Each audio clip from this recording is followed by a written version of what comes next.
त्यामधलं कोणीच जे आहे ते भाजपचा कार्यकर्ता नसेल आणि ते जे गोंधळ करत होते ते जे आहे हे आमदार समर्थक जे आहेत ते त्या ठिकाणी जमा झाले होते.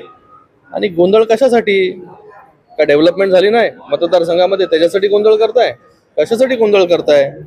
गोंधळाचा एकच विषय होता की त्या ठिकाणी जो गोळीबार झाला त्या ठिकाणी ज्या काही गोष्टी झाल्या त्या कुठेतरी ज्या आहेत, गोळीबार मी करायला लावला?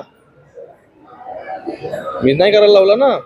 त्यांनी जे केलं आहे पोलीस स्टेशनमध्ये घुसून त्याची सजा जी आहे ती त्यांना त्या ठिकाणी भेटते.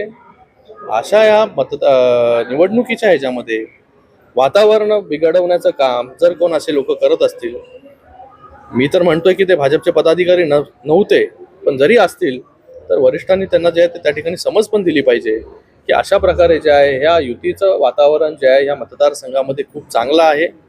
डेव्हलपमेंट झाल्यामुळे जे आहे लोकांमध्ये चांगलं वातावरण या ठिकाणी